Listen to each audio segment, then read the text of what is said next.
Okay, we are just about ready to begin.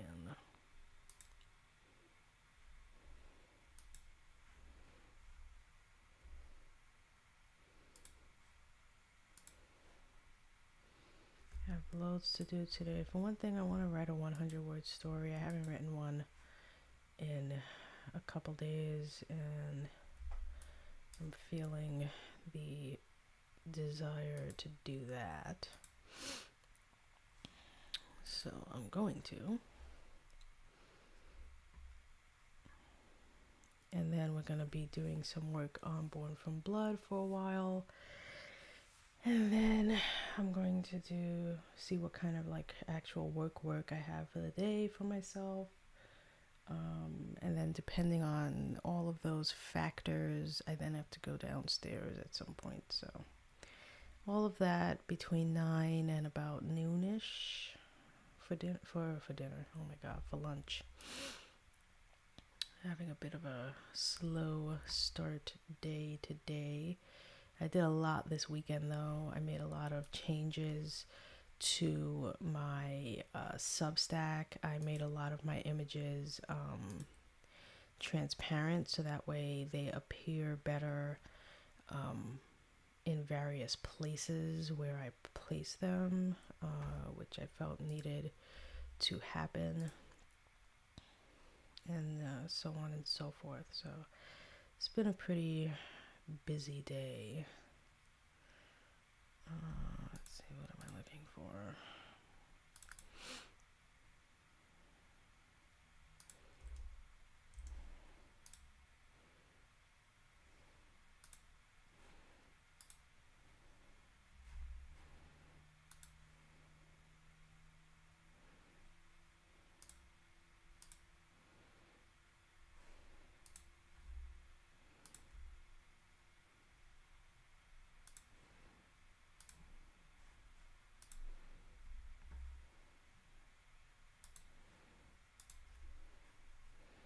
I'm going to share my screen in a minute.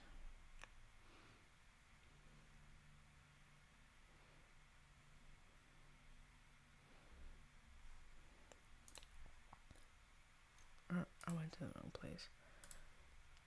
Here we go.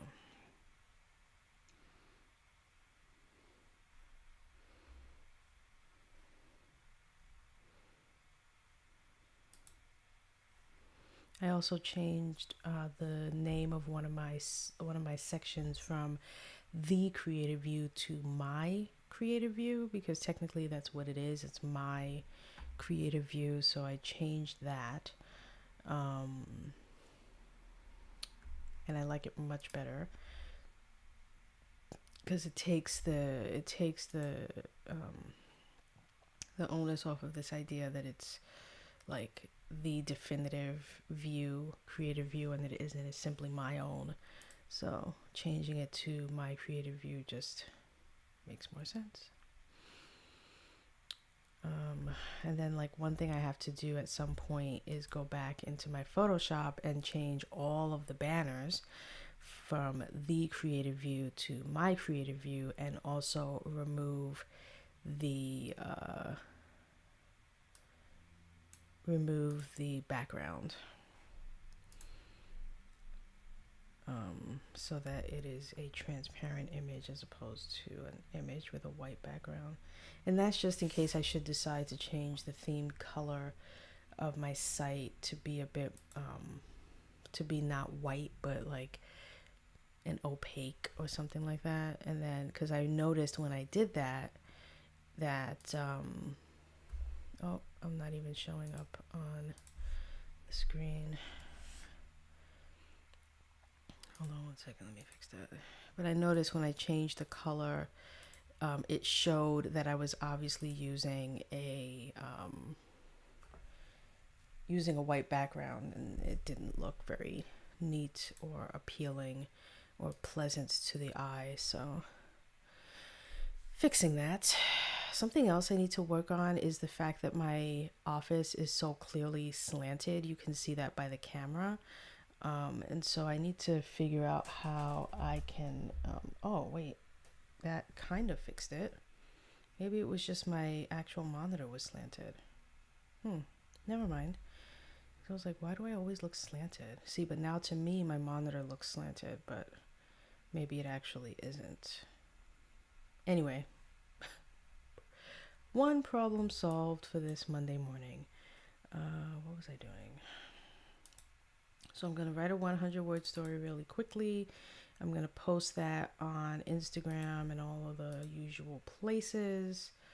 And then I'm going to work on Scrivener, which is what you see here on the screen. This is all of the notes and chapters and breakdowns and outlines and etc., etc., etc. that I have set up. So I have not finished the outline yet because I'm doing a dual outline, so that's a bit more, I don't want to say complicated, but just in-depth than a usual, normal, everyday outline. So I need to get going with that. Oh, I remember why I opened this. I remember.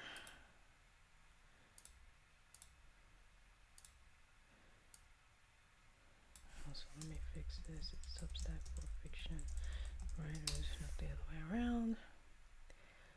Okay.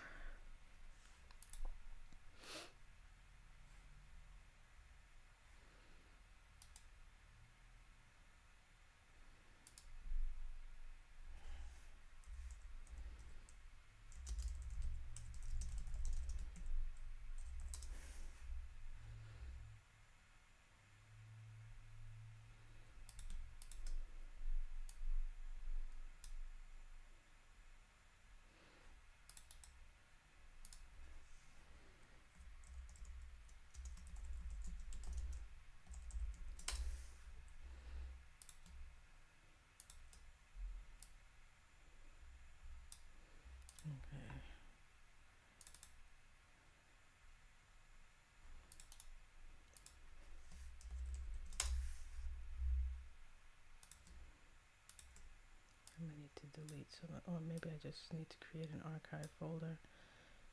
The world is built on archive folders, wouldn't you agree? Okay, so yeah, I did from 44 forwards, but I need to do, hold on, from 44 forwards is this folder here. Is start deleting some of these old ones that I really don't like.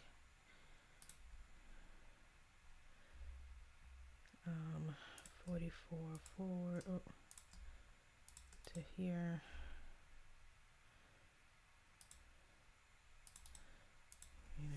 New folder and type old so I don't accidentally do the wrong thing.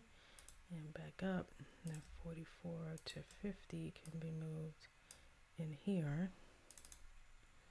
And then 51 to what? 51 to 65. 51 to 65 can be deleted. I'm going to create a folder that says old and move these into it. And then I can move all of these into my 51 to 75 folder. My 1 to 25. So I need to do 1 to 43 basically, and then 66 to like 100, because I think to get me to the end of the year, I need to at least be at number 78. I'm counting the, if you're wondering what I'm doing, I'm counting every single post that I do, at least for the creative, or for my creative view.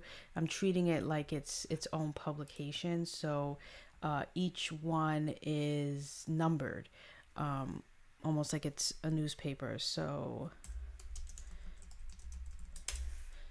let me just do that, change everything to my creative view, select all, okay, perfect. I feel like part of me wants to number the first edition ones, because those also look very much, and even more so, like a publication than even my creative view. But I'll look into that later on in the week, especially because there's much less of those. So if I were to do that, it would not take as long as I know my creative view is going to take, because I already have 53 done. And moving forward into the future, I'm going all the way to like 74. So I need to get on that, as it were, and get those going. And then unfortunately I need to go into Substack and one at a time, because they don't have it any other way. I need to go in here and import, if you will, the image so that it shows nice and neatly in my actual website, in the actual like Substack website.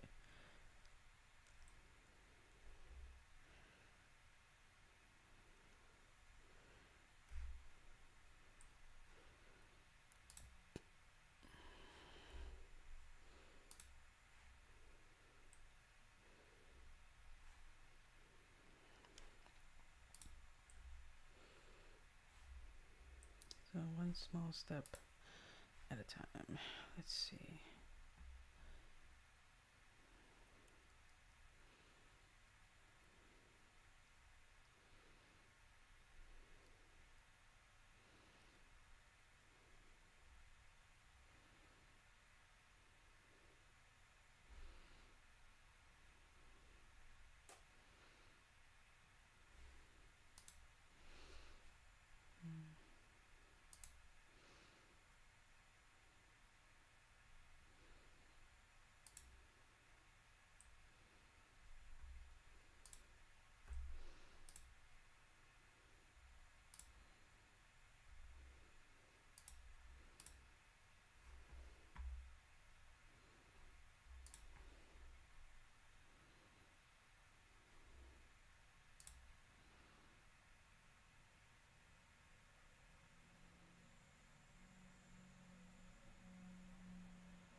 Hello.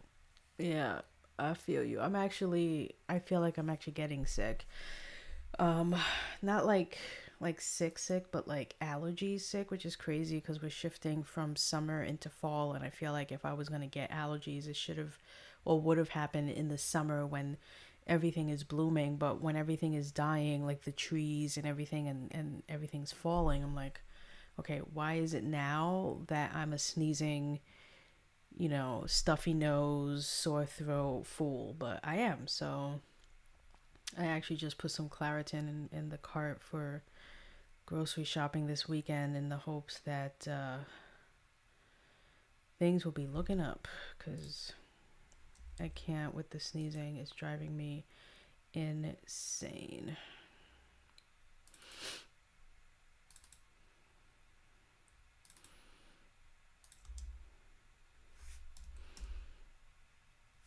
Okay, so I do have this changed, which is what I thought.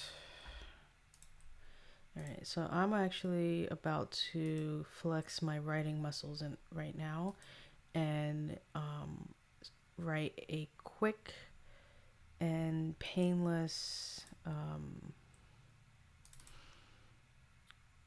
100-word story, meaning that it's exactly 100 words, not 99, not 101, but exactly 100.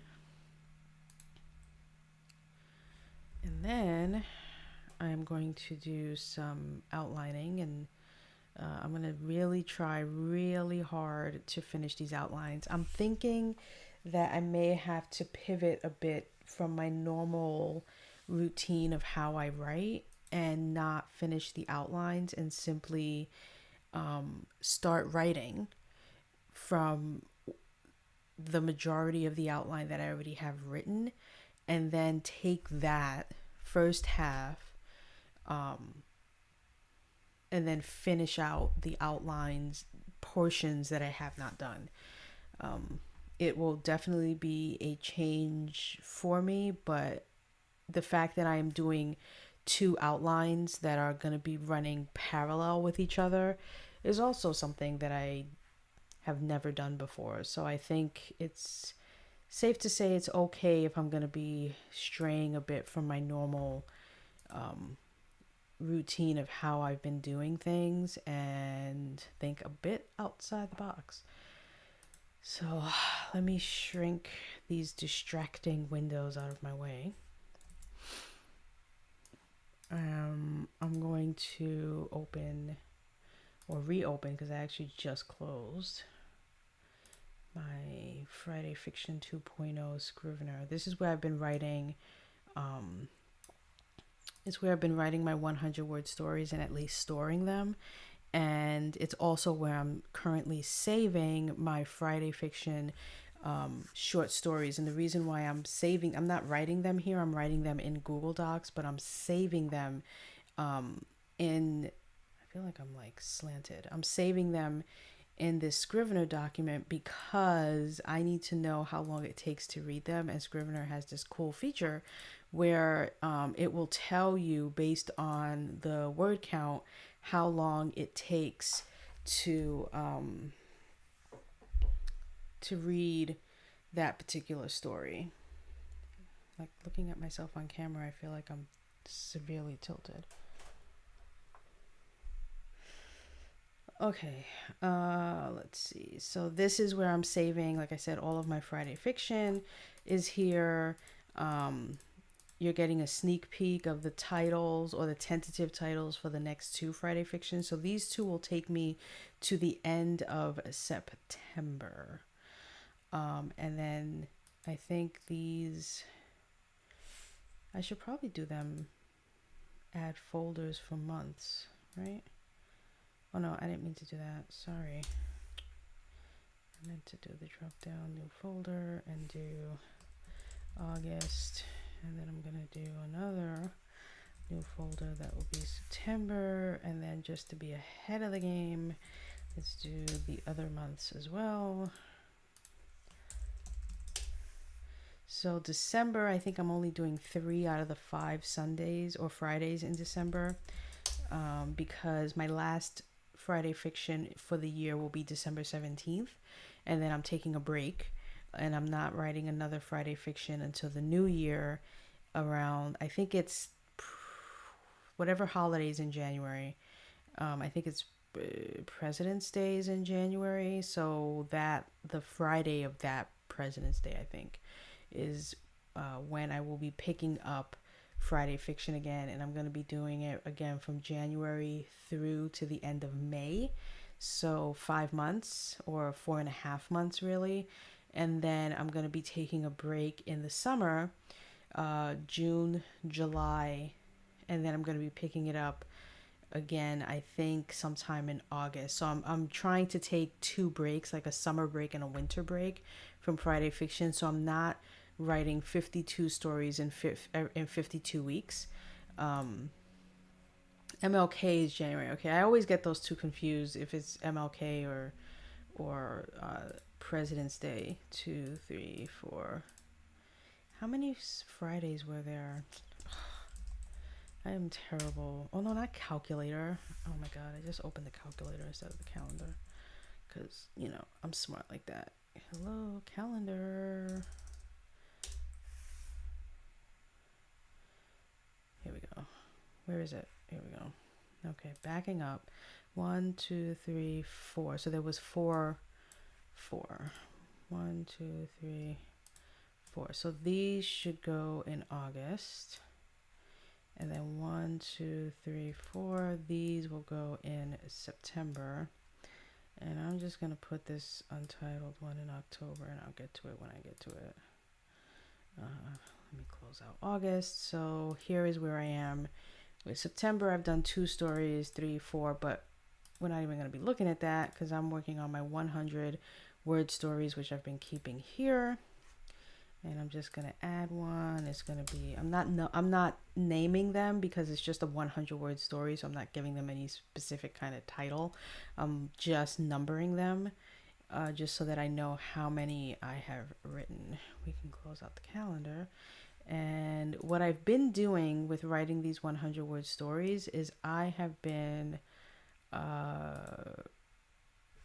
taking a word from the Merriam-Webster dictionary, the word of the day, and then I will use that word in the 100 word story that I write. And the word of the day for today is inflammable. That's a good word. Although yesterday's word is good too. Adversary. I like that one.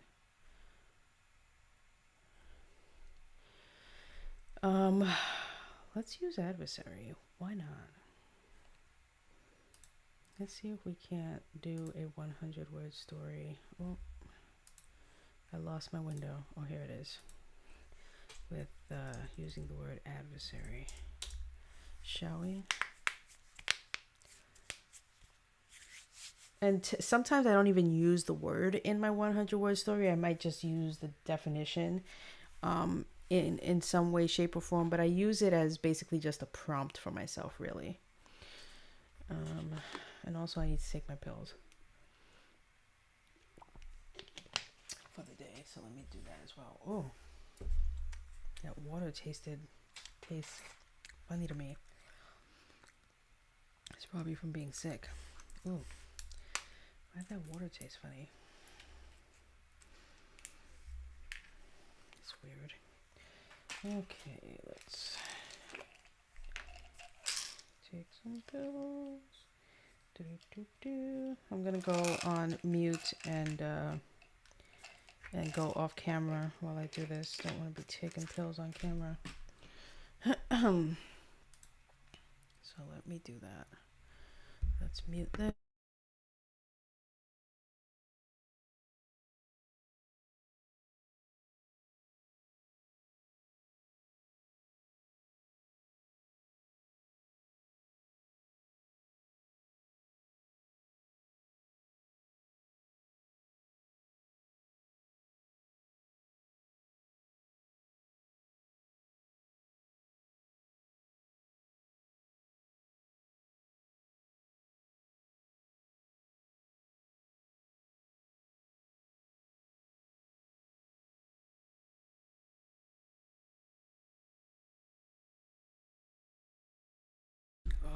God, help me. Yeah. But luckily, one of these pills, Thursday will be, or Wednesday really will be the last day that I take it. And then I will officially be off of this steroid. Oh, happy days. Let's see. So the definition of adversary, in case anyone is wanting to know that. Oh, did I close? I totally did. I totally did. It's fine. Take me 2 seconds. Adversary is a word for an enemy or an opponent. I just wanted to make sure I quoted it exactly as the dictionary had quoted it. So basically it's just an enemy or opponent is an adversary.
I need my dictionary again.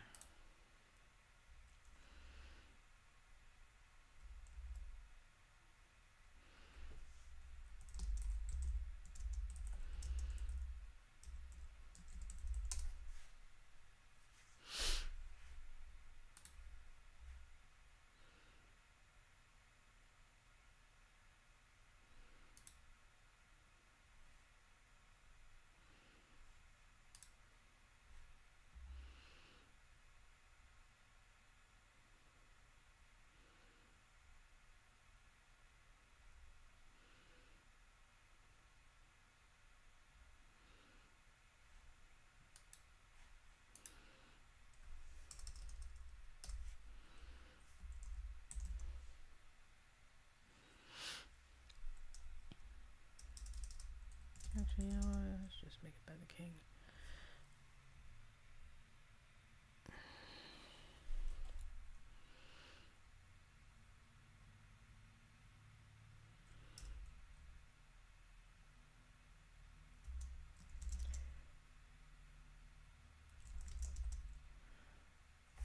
I don't know why this is all the way over here. Oh, okay. It fixed itself, never mind.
This is a really strange story I'm writing. And I keep rewriting each sentence to make it shorter myself. I don't know why.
Oh, one word. Okay.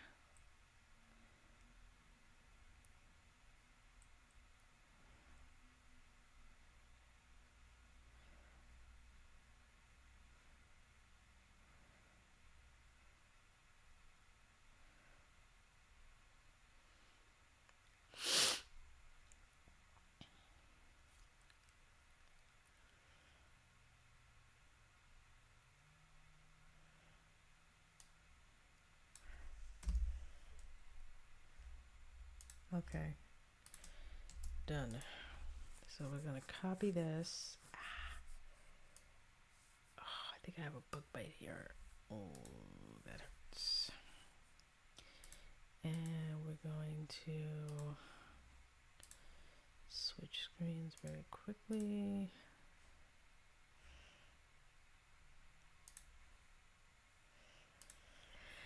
Okay, so from here, this is what I do to my 100 word story. First, I post it here.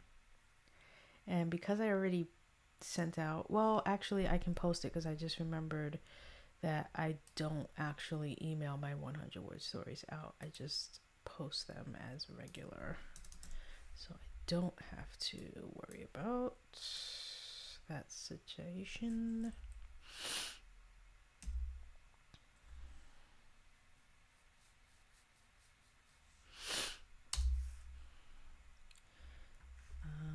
Okay, so there's that, and then I'm going to paste it here. I don't think I put anything else with it. I can never remember because I don't do these often enough to remember, but let's just take a look. Yeah, it's just the story, and that's it. Okay. And then I'm going to come in here and add the image that goes with it, which is here somewhere. I think I put it here. Yes. Okay, I'm going to upload that. I am not going to send it to everyone. I am just going to publish it on my website. Okay, so this is one that did not go to anyone. And I can tell that it didn't get emailed to anybody because in my dashboard, any post that got emailed to my email list has a little envelope icon to the left of the date. So if it doesn't have that, that means that it was not sent via email. So these 100 word stories are kind of like surprise little nuggets because I post them at any time of the day, any given day of the week. I don't have any real schedule for these. It's just whenever I feel like writing a 100 word story, I'll write one, I'll post it, boom, that's it. And it's just because I really like writing them, and so I wanted to get them in there somehow. And also my email list is growing. I'm actually at 157, which is pretty sweet. And I'm pretty darn impressed. Okay, so we're done with, oh no, wait. That's me moving fast. We are not done. There's still one more thing I have to do. So with my 100 word stories, I post it there, but I want to let people know that there's a story there, right? So what I do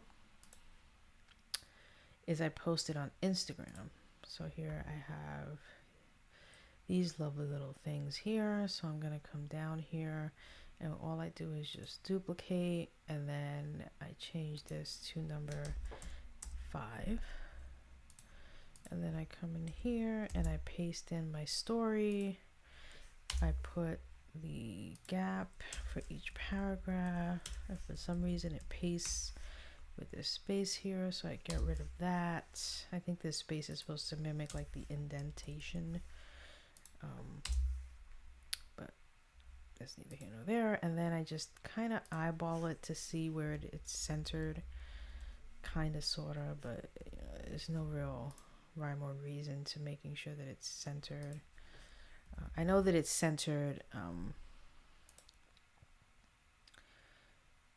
vertically. It's just the horizontal from top to bottom, but that's pretty much good enough. So then I'm just going to download this. I'm going to download page 5. Come on, hit the download button. And then I post this using Hootsuite to my Instagram, because unfortunately posting on Instagram from your website or from the Instagram website is just not a possibility. So let's go over to Hootsuite here. Let's wake up Hootsuite. Let's create a new post, and let's drag that image in here like so. I'm gonna probably schedule this because I just posted about the blog post that I released today like an hour and 45 minutes ago, so I don't want to do them too close. I want to start doing a newsletter come January, since the plan is to publish something before the end of 2022. Do it, girl. And if you want, I can show you real quick. I mean, like I said, I use Substack. I've been promoting it like crazy. This is like my email recipients. This is how much I've been growing. I started with literally July 28th, which is on that day I got 3 subscribers, and that was because I joined a Discord server that's called Substack Writers Unite. And so those are mainly like, I would say up until I got to like maybe 11, those 11 all I would guess came from that group in Discord. But then when I went from like 18 and now I'm literally at 157, probably even more, I'm going to check in a minute. That's from me doing like newsletter swaps, group promos, using BookFunnel, different things like that. But what I wanted to show you is what I've been working on is what's called a Substack for fiction writers kind of lesson plan. And so here are the lessons basically. So you can literally go from beginner to intermediate to advanced and then expert. And I'm going to be releasing every first week of the month 2 of these lessons. I'm spreading it out that way because I didn't want to have it all in bulk, but it shows you like how to set up your Substack, how to publish your first post. I actually have to edit this because these 2 came out already, September 6th and September 8th. So last week, Monday and Wednesday. So coming this October are going to be these 2. And then, you're going to get more and more advanced tips and tricks and things on how to use Substack. But this is, think of taking Patreon, if you had or wanted a Patreon, taking a blog, if you had or wanted to blog, and then also taking a newsletter if you had or wanted to start a newsletter. Take those 3 things, and that is what Substack is. Substack is a newsletter that allows you to post your blogs and email them to your email list, but then have a section of your newsletter which is paid only. So which is where Patreon comes in, right? And the great thing about it is it's only 1 tier. So it's not like you have to, unlike Patreon, if you can have an abundance of tiers, right? And that can get really cumbersome because you end up focusing more on the rewards that you're promising people in each tier versus working on your writing. So the fact that Substack only allows you to have 1, so you pick 1 monthly fee that you're going to charge people, and then you give them whatever it is you're going to give them. In my instance, right now, everything that I post on here is free. My newsletter people are getting everything that I put on here with the exception of the 100-word stories. But my intent is in July. Really, it's the campaign starts in May. So there's going to be a campaign in May for 5 weeks every Sunday where I'm going to be slowly letting my email newsletter know that a serialized novel is coming. And then in June, I'm going to start releasing my serialized novel chapter by chapter. So you're going to get either chapter 1 or the prologue. I haven't decided yet. Once I start writing, I'll know if it's going to be a prologue or the first chapter. But you're going to start getting every Sunday, June 5th, 2022, you're going to start getting chapter by chapter my serialized novel. However, that's only going to be for 4 weeks. So you're going to get 4 chapters free. And then hoping that my newsletter likes those 4 chapters and wants to keep reading. In order to do so, I'm going to turn on the paid feature of my Substack and put subsequent chapters behind that paywall. So in order for you to continue reading the novel, reading the serialized novel, you have to then pay every month. But I'm giving myself like half of this year because I started doing this in really August. So from August to December, and then from December through to the end of April, I'm just going to be churning out these blog posts, my Friday fiction, so people can read my short fiction and get to see if they like my style of writing before I even introduce this idea of doing a serialized novel on here. But serialized fiction is really blowing up. So you may want to consider something like that. Because let's say, do not go with MailChimp. Oh my God, girl. Let me save you the heartache and pain, okay? Because I actually used MailChimp for, I would say more than 5 years. I would say I used it, and I'm officially done over with. Kaputs, I'm out of here.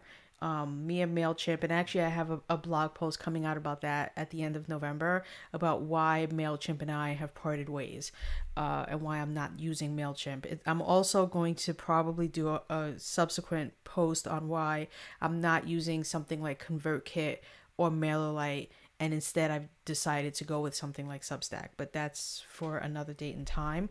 But really, what I wanted to say is, you might want to look into something like serialized fiction. You might like that, because a lot of positive reasons for doing a serialized fiction online right now is, one, like I said, it's blowing up. I don't know if you're familiar with Salman Rushdie, the like Nobel Prize winning author.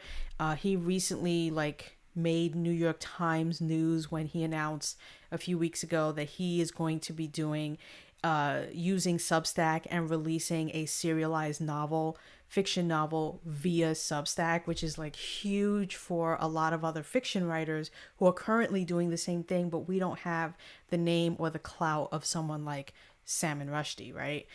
So we're sitting back on pins and needles, waiting and dying to see if this either makes it or breaks it, because if it fails for him, then it's going to make it harder for someone like me to make a name for myself using it. But if it works, if it actually, if people actually take it seriously and take the format seriously, it could be a huge thing.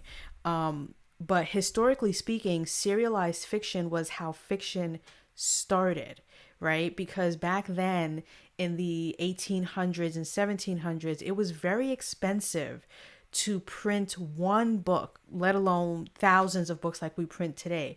Back then, it was so expensive. That's why the lower middle class did not read books, because they couldn't afford to buy them. Books were not printed by the thousands. They were printed by maybe the handful, 5 or 6, because again, it was very expensive to manufacture the paper, the ink, the printing press, the whole thing. So what they would do is newspapers, which was very flimsy. It wasn't like, they weren't made on fancy paper with fancy hardcover binding, right? So what fiction authors would do, or writers would do back then, like Charles Dickens, Dumas, all of the people who we know today as the classic literature, they actually released their books in a serialized fiction manner. This is not something new. This is something that was done hundreds of years ago, because that was the only way they could get their books, one, in the hands of middle class and lower class people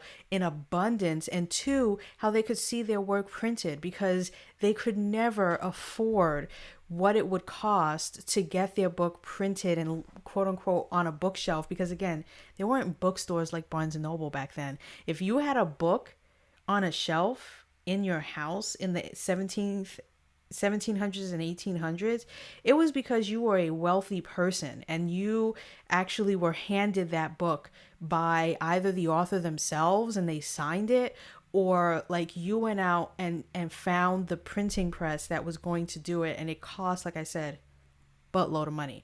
So Charles Dickens was the first one on record, I think, to have done serialized fiction, and then other people followed suit when they realized he was making good money, because he was getting paid per newspaper sale, right?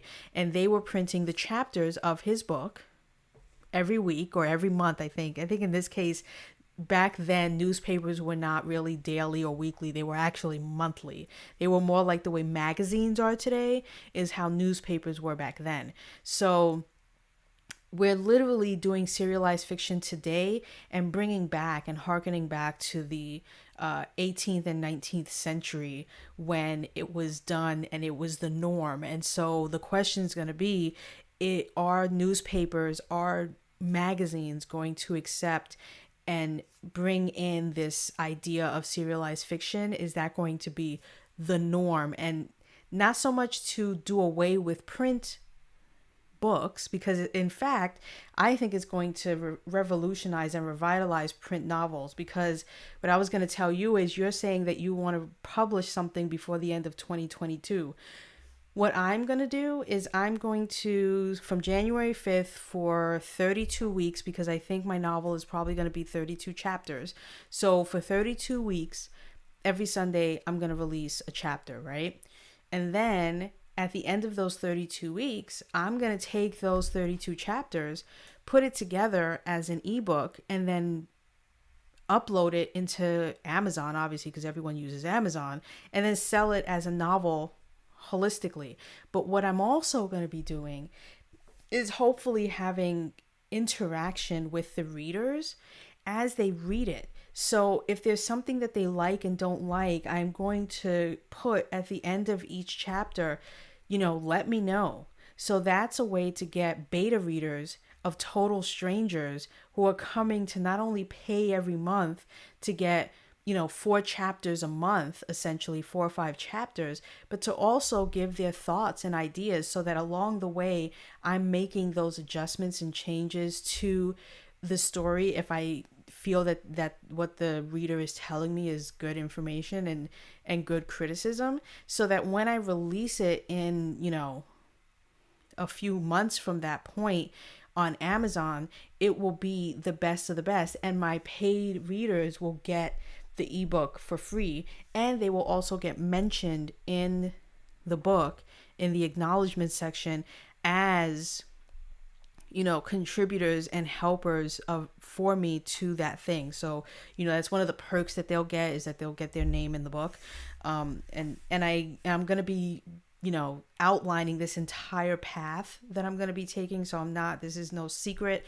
I'm writing up a blog post as we speak. So before I even start my campaign in May next year, where I'm going to be doing a specific kind of email campaign week to week every Sunday in the month of May for 5 weeks, I'm going to outline the whole shebang. So you can, follow the steps that I'm taking. You can, not everyone's results are going to be the same, but I'm going to tell you how I jumped from, on August 16th, literally a month ago, only having 18 subscribers, to today having 128.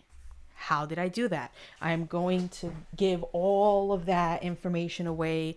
It's, again, you have to subscribe in order to, get my emails, so that you can get the answer to all of these things. But Shay, this might be something that you might want to do, that you might want to release your novel, because I don't know how far into it you are, if you're 100% done, if it's 100% edited by a professional editor, the whole nine, if you've done beta readers yet or not. But if you haven't and you want more eyes on it, I've been getting so many views of my short fiction now. I can't believe it. Like, to the point where I've actually changed my website to now say, hold on, I was doing some things in the back end, but I'm capitalizing on this as much as possible, because you don't want to lose the momentum, right? So I actually just changed my website to say, sign up for the newsletter, Everyone Can't Stop Reading, because literally within less than 24 hours, I think it was maybe 10 to 15 hours after I released my Friday fiction from last Friday, Keeper of the Books. I don't know if you read it. Look at how many views I had on it. 167. It was actually at like 140, like I said, within 15 hours of when I released it on the day. Okay, I checked it after a couple of hours that I released it, and it already broke 100, where I had 100 unique views of people, whether they were subscribed to me or not, who read my fiction story. So, which is what I want. I'm releasing much more nonfiction with my blog posts and my my updates newsletter that I do on the first of every month. But what I really, really hope will happen is that my fiction is what people are reading more than my other stuff. And this is the first time that that's happening, that this one, I don't think my previous one has as many. Yeah, it has 99, which is still pretty freaking good. To have 99 views from last week Friday to today. And again, I think that's because, again, what I'm hoping is happening, people are reading one, and so they're now interested and they're reading the others, right? And so they're getting a feel for it, they're getting a feel for my writing, so that when I release my novel, my serialized novel, which is now going to be a story that's strung together week to week. It's not going to be like my Friday fiction where they're one-off short stories. You read it, it's done.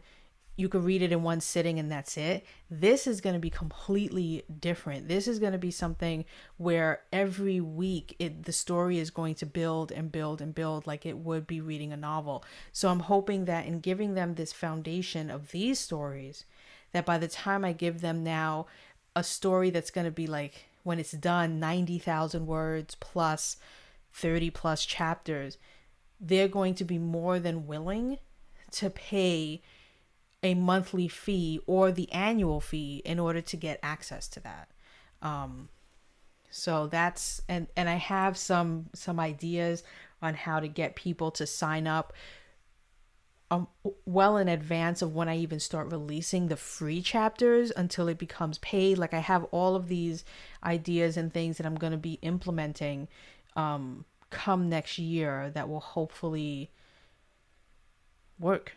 And so far what I want to be working right now, which is getting the subscribers, is working so well. And I'm really on point with hopefully getting to this number at the end of October.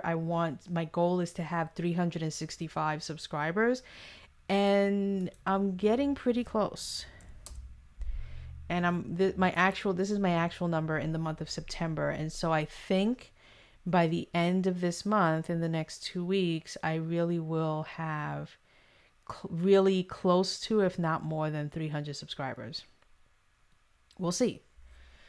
Because I put a bunch of systems in place. They're actively running, and we shall see. But let me go back. I was in the middle, and if you want to like hop on, like chat on Discord, Shay, and like discuss it more, or ask me whatever questions you want, have me help you walk through it, more than happy to do so. Because like I said, I really believe this is the most readers and the most writing, which I think are the two keys here.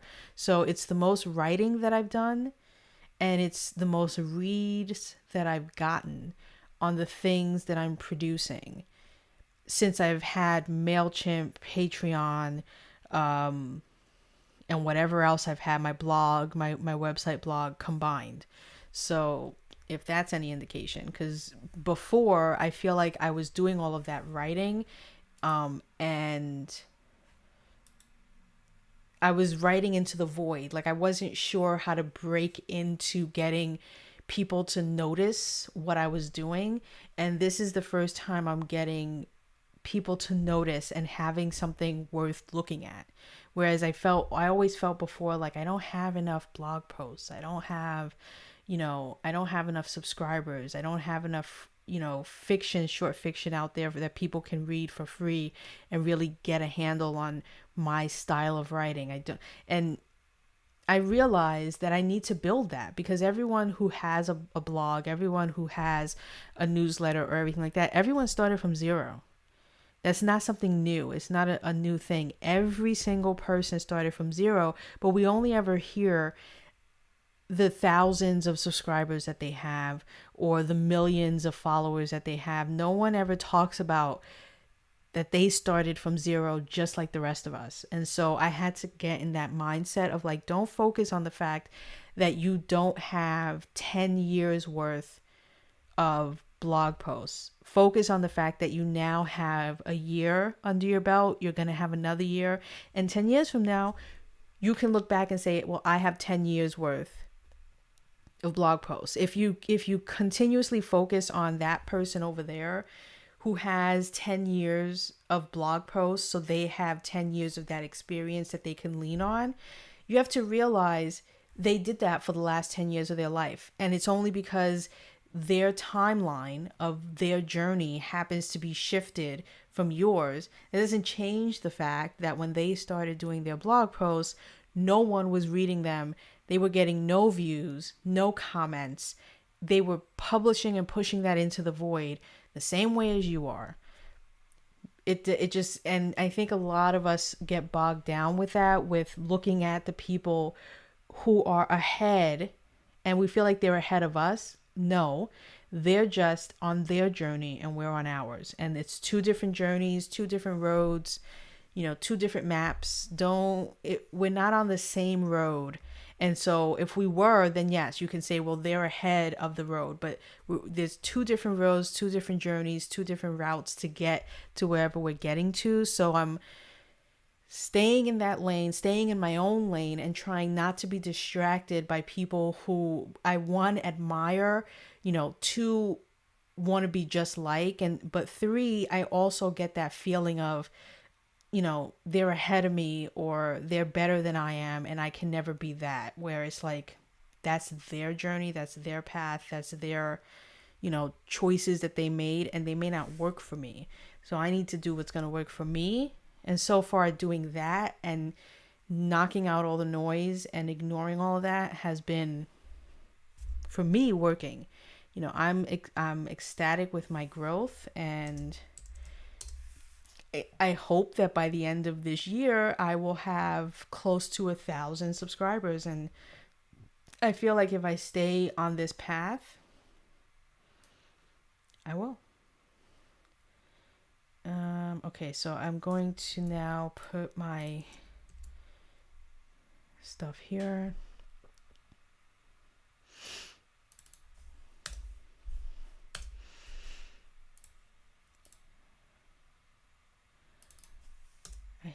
I've hated this sentence because I had the word other twice in there. Okay, so I'm going to schedule this for later today. Let's do 1 o'clock. Let's do 1 p.m. No, not tomorrow. What is wrong with you? 1 o'clock today. Here we go. And we'll schedule that. Okay. Let me just check and make sure, because I've had some issues with Hootsuite. Okay, so it's here. I've got some other things that are scheduled to release tomorrow. That's why I didn't want to do it tomorrow. Okay.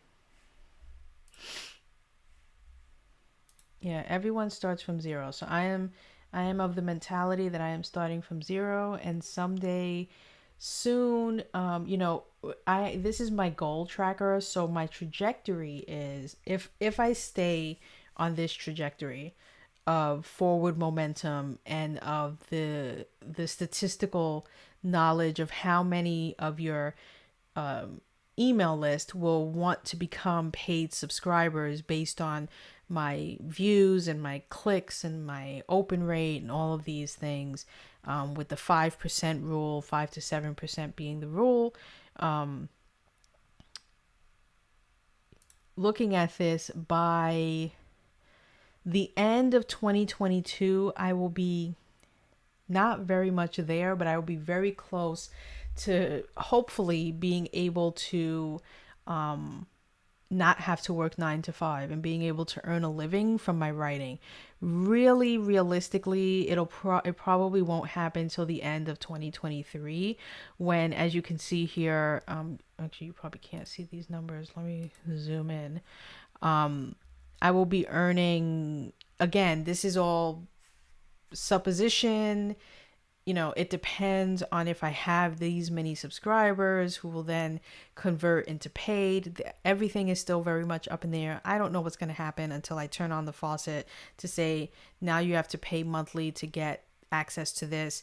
And of course, it also depends on me being able to churn out the content and make sure I stay on point and on path with what I promise. Because if you don't follow through on your promise, then all of this crumbles. The whole house comes crumbling down, and you have to start from scratch again.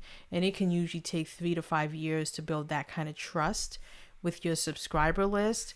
So if you promise something and you don't follow through within the first year or two, you're literally now starting from zero again, where you have to build up that trust for 3 consecutive years with people in order to get them to give you something as small as $5 a month, which may seem like $1,000,000 for some people, and it may seem like small potatoes to others. But building the trust to get someone to be willing to part with $5 a month, $7 a month, $10 a month, $25 a month, whatever that monthly amount is, it could be as small as $1. You have to build the trust with that total stranger, and you have to do it for a long period of time. The sweet spot is really 5 years, but some people have been able to do it in less than that. Some people have been able to do it in a year, where after a year of, being consistent and doing the most, they end up with 6 figures a month that they're earning from people. But other people, it took them a lot longer than that. It took them 5 years. It took them 10 years, but you have to keep the grind and you have to be consistent. If you, at any point in time, slip and fall and your consistency dies and dwindles and whittles away, that's the reason why you find that you're not getting the subscribers you thought you were getting, and why a lot of them stop paying you every month like they were paying you before, and shit can really hit the fan. So consistency is really the key to building the trust. So once you're consistent for several years to build that trust with your email list, then you can start saying, hey, if you want to support me now financially, here's how you can do that. And here's the proof over several years of why you can feel comfortable doing that, because I'm going to be consistent and continue to give you content. And now here's more content you are exclusively going to get consistently from me. And that can be difficult to do. And I have ways to show how to do that.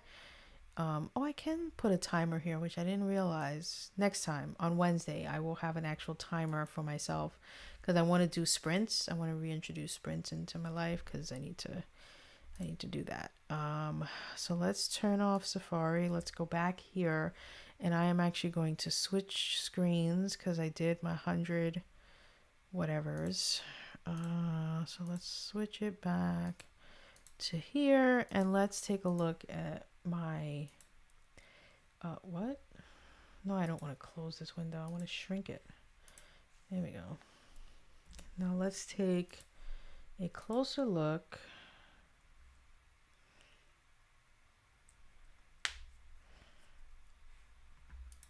at my serialized fiction. That's what I've been working on. Oh no, wait. Did I close the wrong window? Oh my god, I think I closed the wrong window. I totally did. Okay, hold on. Here we go. I need to close this one. All right. I closed the wrong one. Okay. We can zoom in a bit.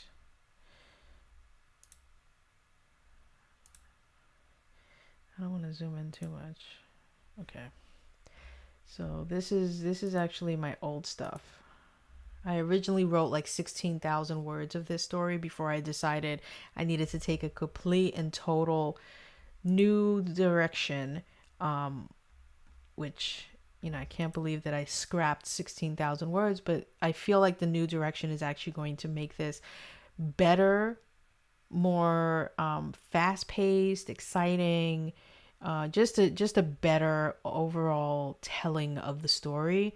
So I needed to just look within myself and say, listen, these 16,000 words, they were great and a treat to write. But if I hadn't written those 16,000 words, I don't think I would have, the epiphany would have hit me the way that it did of why it wasn't working and why it was really grueling for me to write when I wrote those 16,000 words, and what's hopefully going to make it a more pleasant experience. So what I'm looking at right now is how much of the outline I've gotten to. So I've gotten to basically Act 1, because break into Act 2 is what it basically means, which is break into Act 2.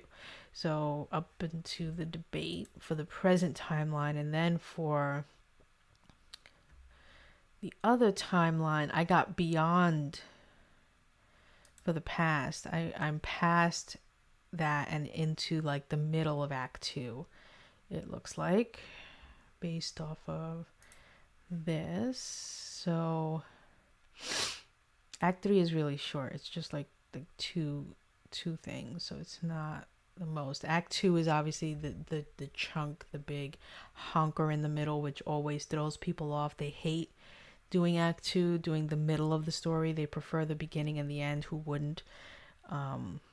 So I think I got to the promise of the premise, and I have not done the midpoint yet. Yep. So the next thing would be the midpoint, but that's okay, because my new tactic, I said I'm going to pivot, is I'm actually going to start writing the story based on what I already have here. And then what I'm going to do is once I get to break into 2, so once I get through the debate, so I'm going to write Act 1 for the past timeline and the present timeline. Then I'm going to string them together the way they will be delivered in the story itself, in the novel itself. It's going to go back and forth from the past, present, past, present, past, present. That's how it's going to be read. Then I'm going to take all that I've written and apply that towards the outline and outline Act 2. And then I'm going to, once I have Act 2 outlined, then I'm going to stop, write the chapters for each timeline for the present and the past using the outline that I have. String them all together the way that they should be, and then I'll do Act 3 outline, write it out. So I think that's the goal, and we will see how that works out. Let me actually put that this is Act 1, and then come down here and put that this is Act 2. Act 2. Let's change that to bold. Okay. Etc. I also just want to start writing, to be perfectly honest. I mean, not that I don't love outlining, but I feel like I've spent so much time in the outline that I'm not going to be as excited as I know that I am to start writing, because I will have spent so much time in the outline. And I also decided I'm going to start with I think I'm doing the present timeline first. I always forget which timeline I'm starting with. I think I'm starting with the present timeline. So let me, I need to mimic what I'm doing in the other place. Act 1.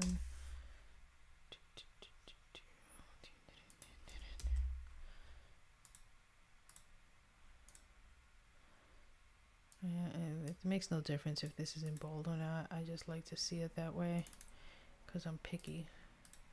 Okay, and then Act 2. Oh.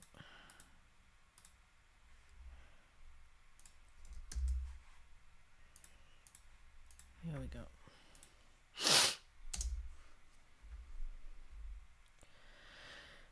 Okay, so let's now look over here, which is what's going to be the thing that, now someone gave me advice to literally flip a coin when it comes to actually writing the chapters, because once I start doing it, if I don't like it, then I can literally just go in the other direction. But what I need to figure out is, if I'm going to be writing these chapters, am I going to be going back and forth in the way that the story is going to be read by the reader? Or am I going to just stick to one outline, the present outline, that timeline, write all those chapters, then do all the past timeline chapters and then interweave them, or am I going to write them as they are meant to be interweaved? I don't know. And I feel like I don't want to choose the wrong path, because that would just be so horrible, I feel. So what do I do?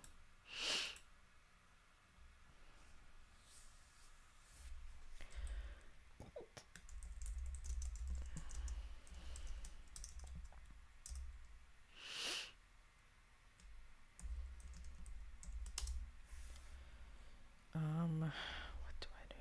Also,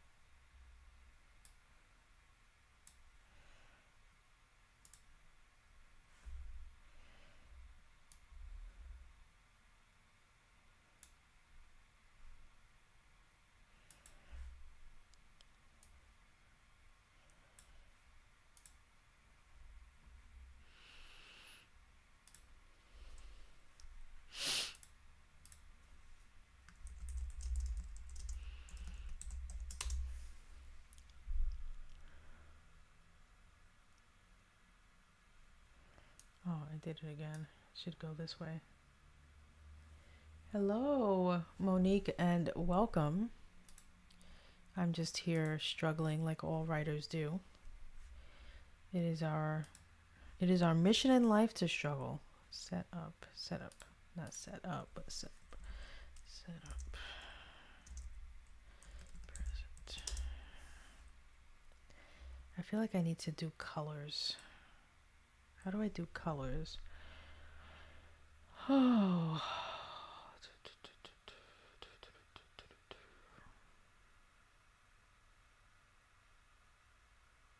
Oh, I love doing character sketches.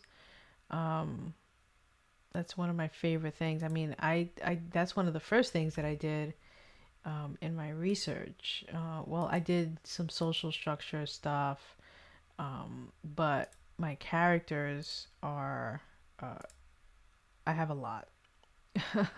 So I have 17, 28, 29, 30, 31.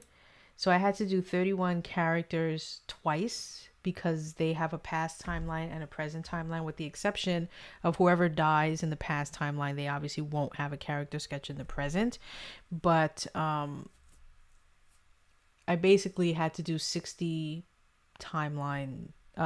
character sketches, and a double for some of them, which was loads of fun. And then there are some new characters that are in the present timeline that won't be in the past one.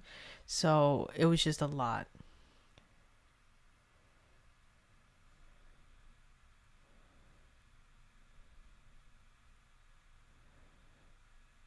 I'm listening to see if that's the mailman.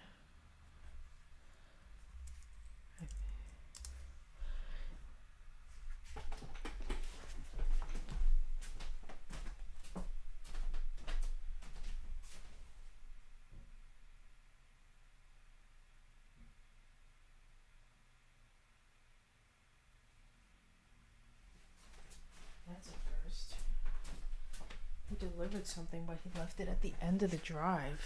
Let me let my wife know. He's never done that before. He usually brings it into the patio.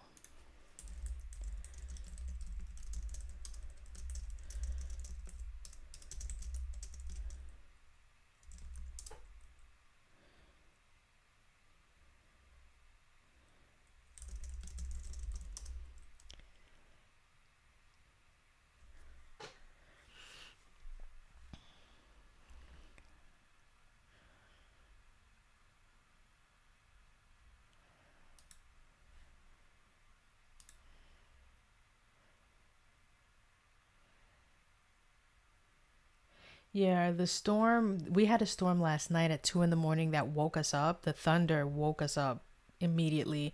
And then it was immediately followed by the lightning, which terrified the dogs. So we had to like manage them and make sure that they were a-okay.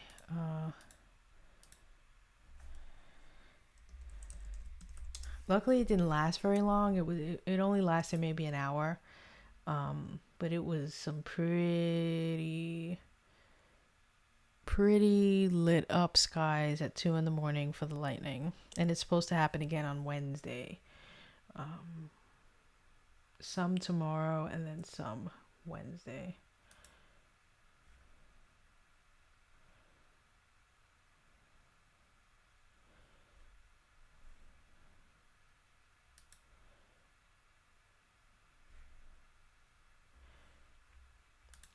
So much mail.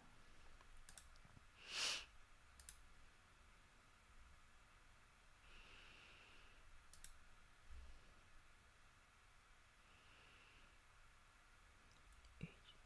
I don't know what that is.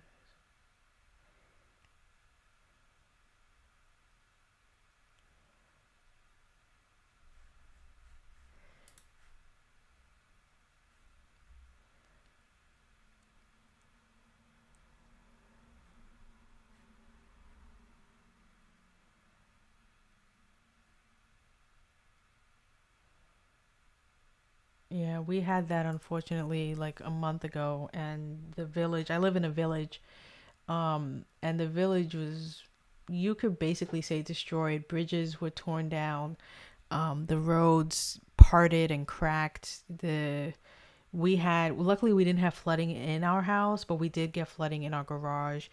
And the creek, which is behind our property, got so overflowed so much that it came up onto our property. So we did have flooding in our backyard, which brought with it stones and rocks and things. And the fire hall and public park next to our property, the benches and chairs and things were washed several feet. A tree was knocked over. It's actually still there. But the state, they put up signs and like all of these things. And apparently the state conservation, energy, green, whatever people are coming to fix it. So I don't know how long it's going to take them for them to do that. Cause like I said, this devastation happened a minute ago.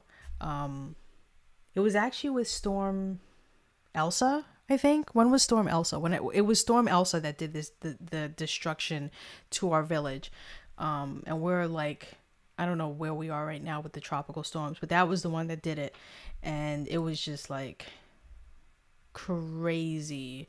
We were just looking out our window and seeing, and people posting videos in our local village Facebook of the water just like rushing through. And then the next morning when my wife went and took the dogs for a walk, she took a video of like the carnage that happened. The fire hall actually, which almost is a kind of a godsend, because I live in a small village, and I'm not sure if either of you have ever lived in a small village, but when you do, you have volunteer firemen. And because you have volunteer firemen in a small village that has no cell phone service whatsoever, you have to have Wi-Fi in order to use cell phone in your house.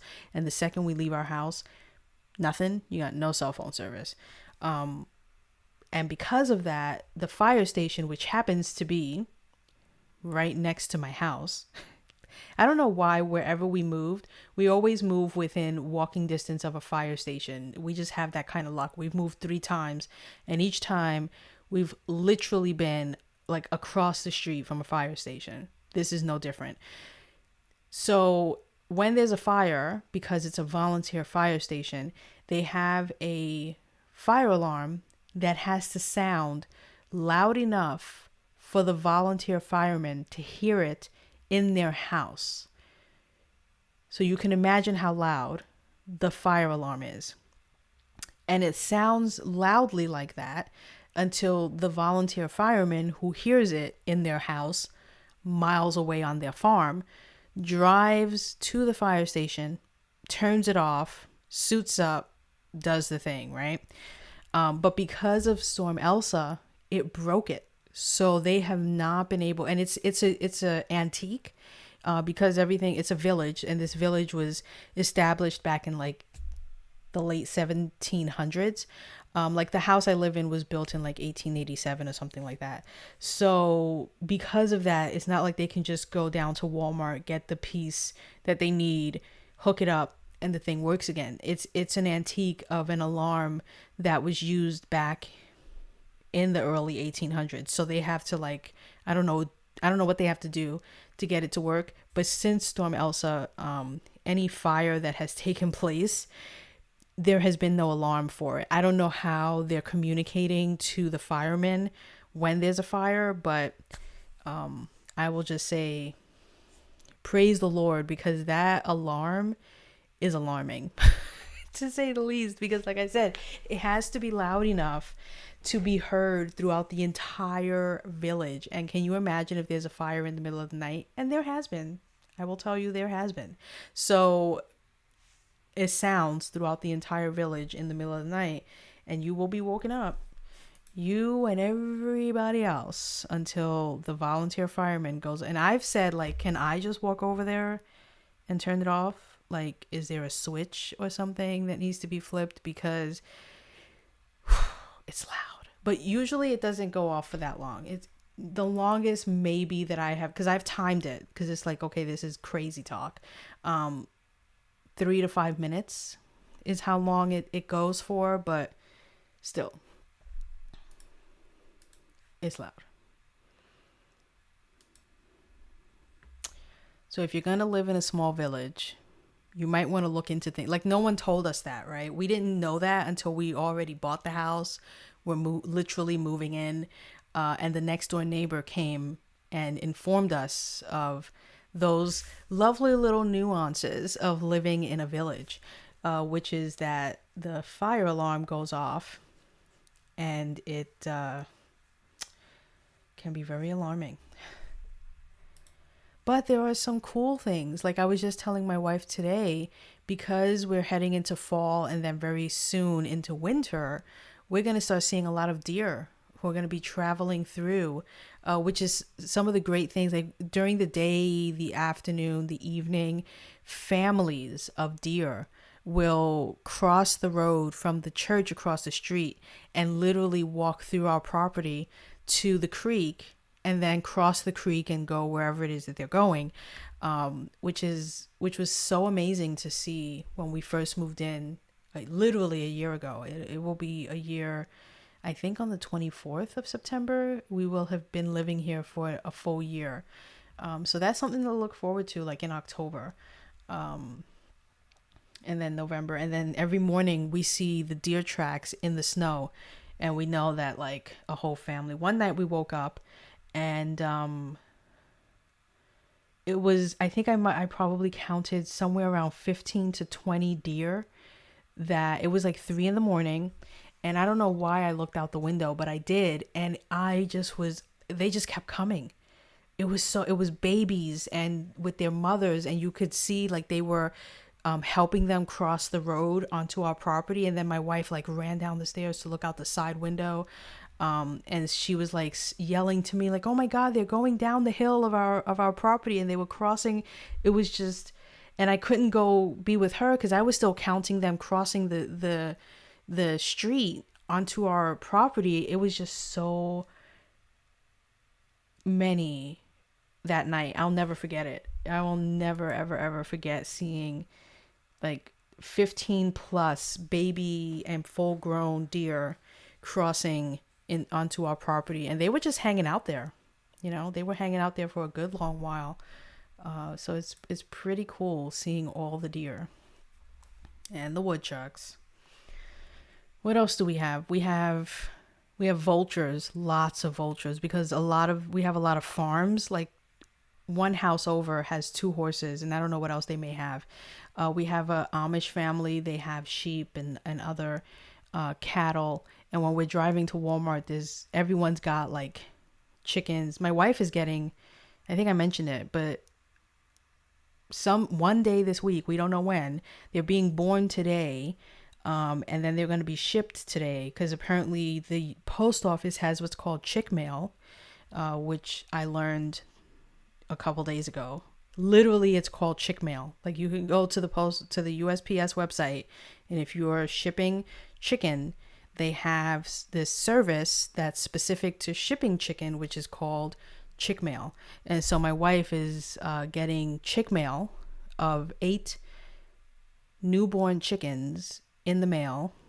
They will be living in our house for 6 weeks, and after 6 weeks they will then be moved into their chicken coop and chicken run, which she has spent the last couple of months building. It's very exciting, and she's already named them. She doesn't know, she knows what the names are, but she doesn't know which chicken is going to get which name, but she's already figured out a system for how she's going to name them. So very exciting that by the end of the week, we will have 8 baby chicks living in the house downstairs in her office until they are old enough to be transferred into their very own, very big chicken run coop area.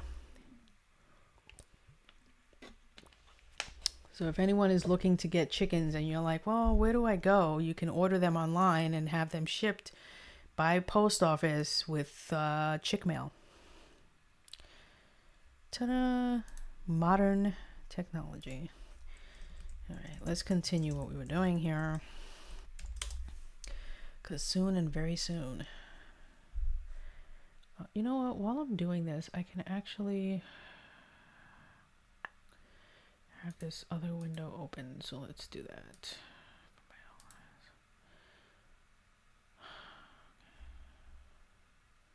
The issue is it just keeps, I need to split the window. That's what I need to do. I need to split the window. So that up here, I am up here. Here we go.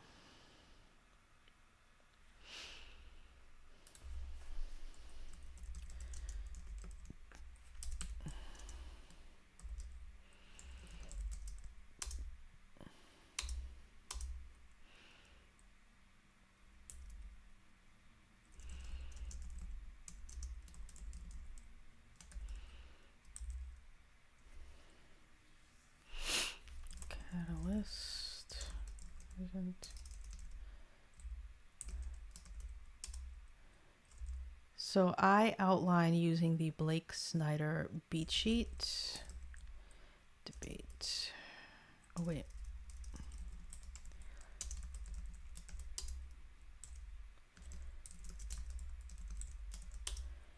And therefore that is what I am doing. But like I said, I have 2 separate timelines, so this is going to be interesting in how it's set up. But here's Act 1 is going to be basically 2, 4, 6, 10 chapters. And then we move on to Act 2.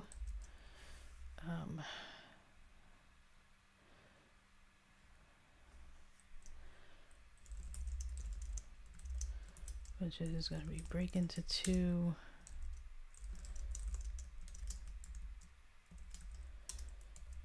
And what's going to be difficult is making sure that not only is the timeline for past and for present working if you were to read it separate and apart from the other, but that it also works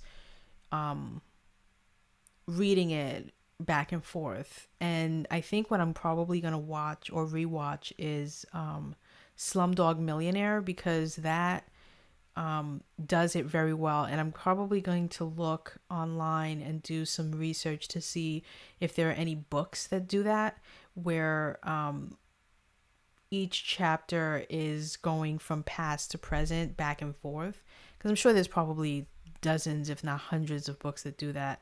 So I'm going to look for that in order to really put myself in that mindset, because I know how it should work. And I think Slumdog Millionaire for me is a great example for how I want it to work, which is in the present, he's playing the game, right? Who Wants to Be a Millionaire?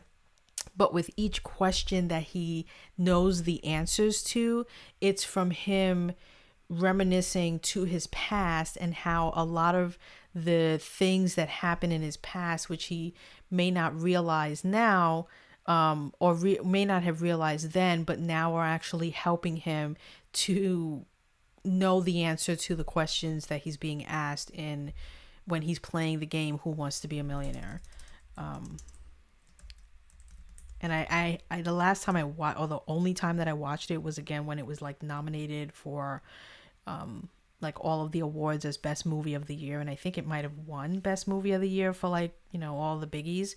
And it was back then when I was trying to make a point to watch those movies before the award show so that I can try to pick which ones were obviously going to win. And that one was just like, it was obvious. I may have even gone to the movie theater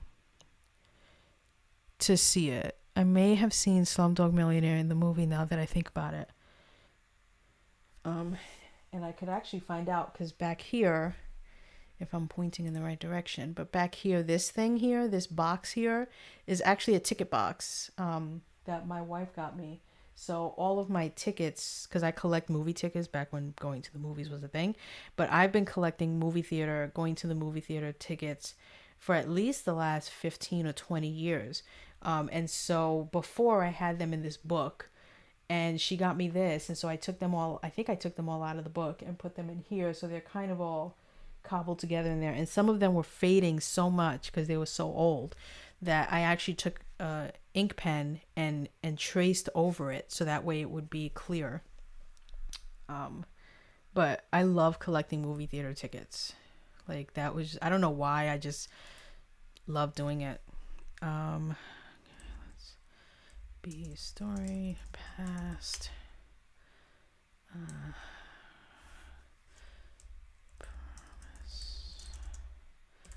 Premise, present.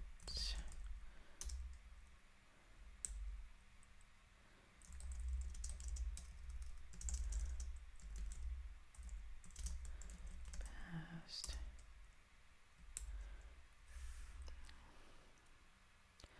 And then we hit the midpoint.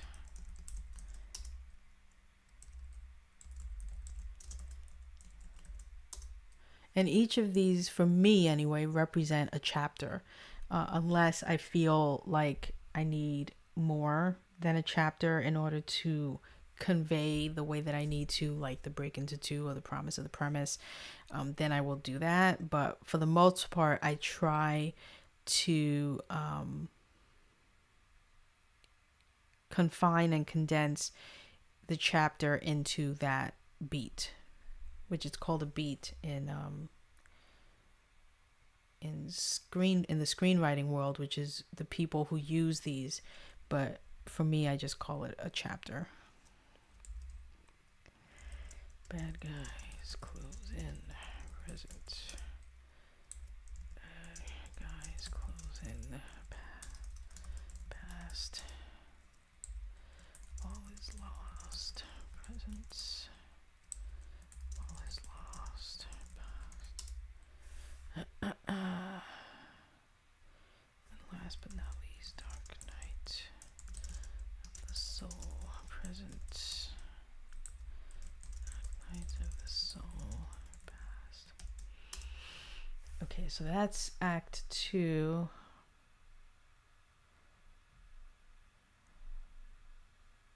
Which is 14 chapters. So 10 and 14 is 24. And now we've got Act 3.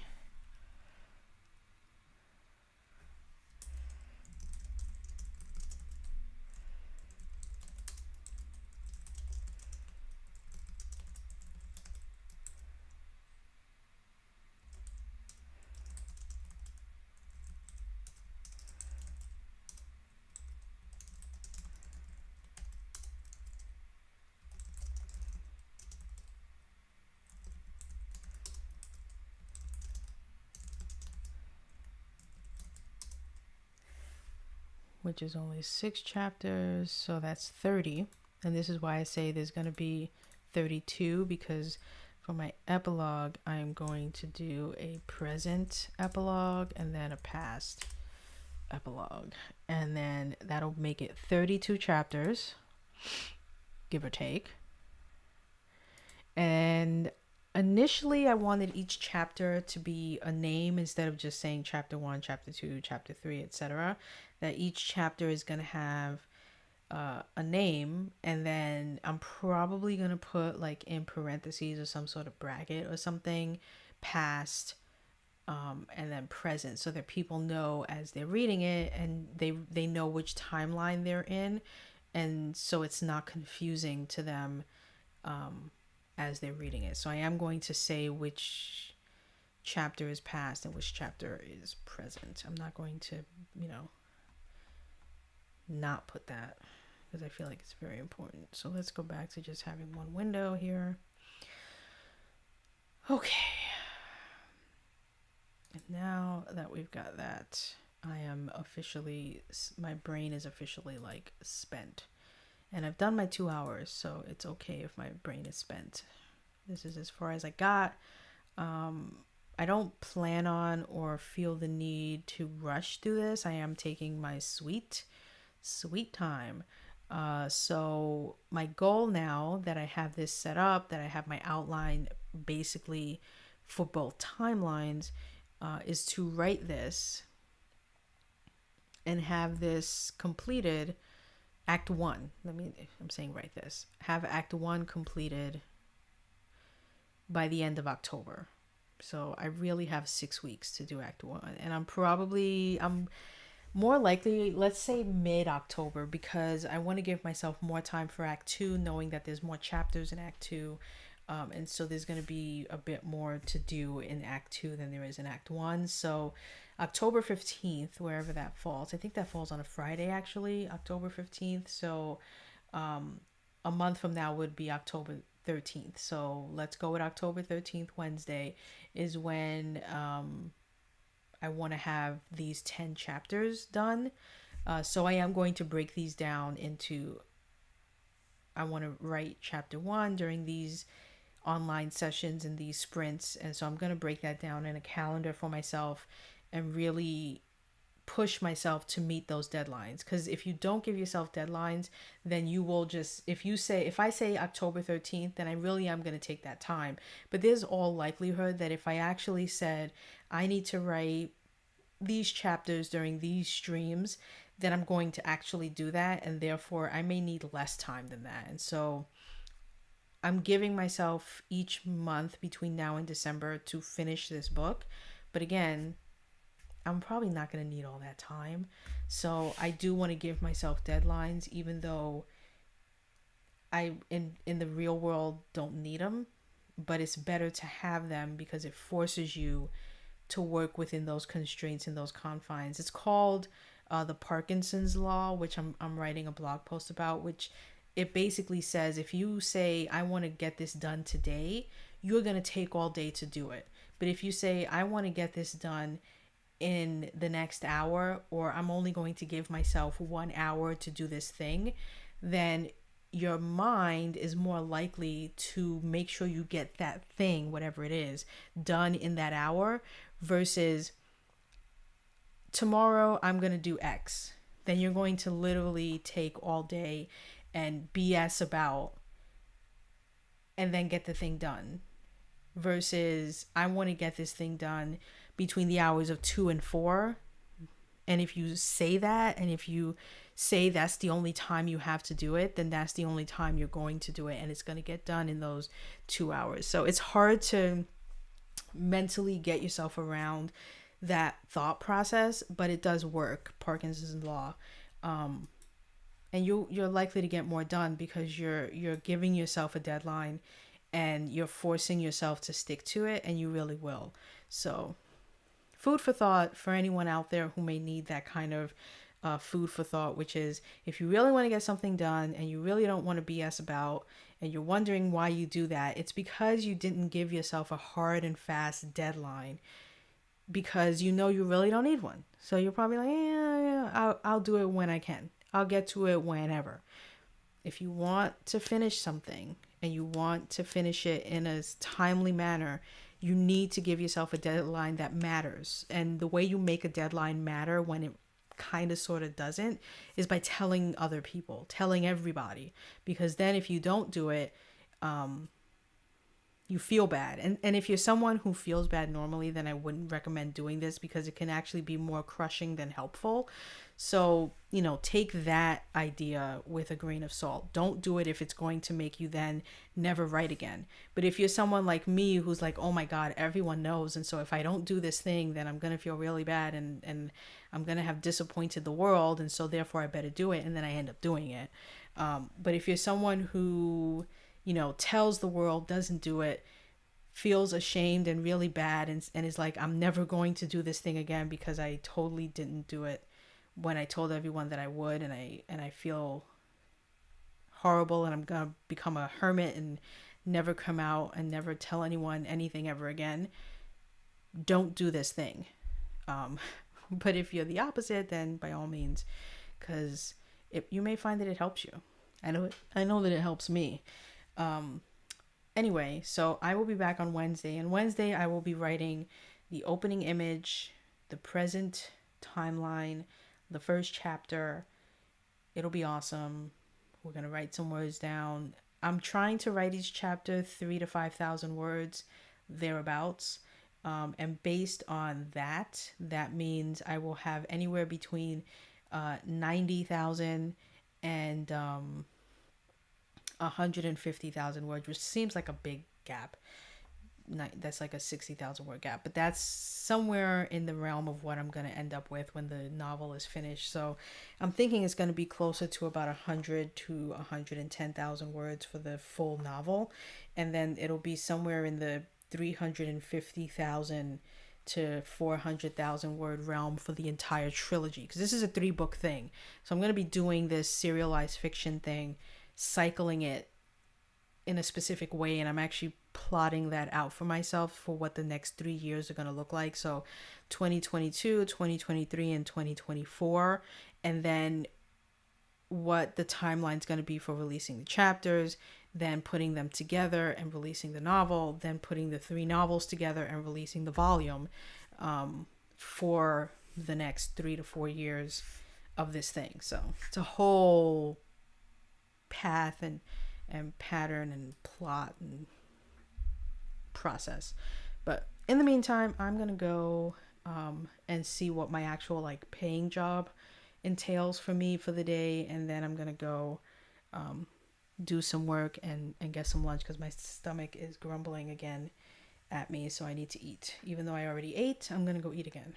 So with that said, thank you to everyone who stopped by. I appreciate it. I don't know which way I'm leaning so that I don't look like I'm slanting and falling off the world. I will be back on Wednesday morning, and like I said, writing chapters, doing things, doing sprints. So if you want to sprint with me, Wednesday morning, 9 a.m., 9 to 11. I had to shift an hour because I walk the dogs with my wife in the morning at 8, because she's not an early riser like I am. So my streams can't start at 8 anymore. They start at 9. So 9 to 11, Mondays and Wednesdays. However, she did agree to walk the dogs herself on Fridays, so that Friday mornings at 8 I can do. So Fridays will be 8 to 10, sometimes 8 to 11. I may do longer streams on Fridays. We'll see. I think this last Friday I did a 3-hour stream, 8 to 11. So we'll probably do that. And then Monday, Wednesdays will be just 2 hours, 9 to 11. That's my schedule until further notice. And until then, enjoy your work week. Enjoy your Mondays. Be safe with any storms you may be having, and hunker down, have all the things you need, and I will catch you guys on Wednesday.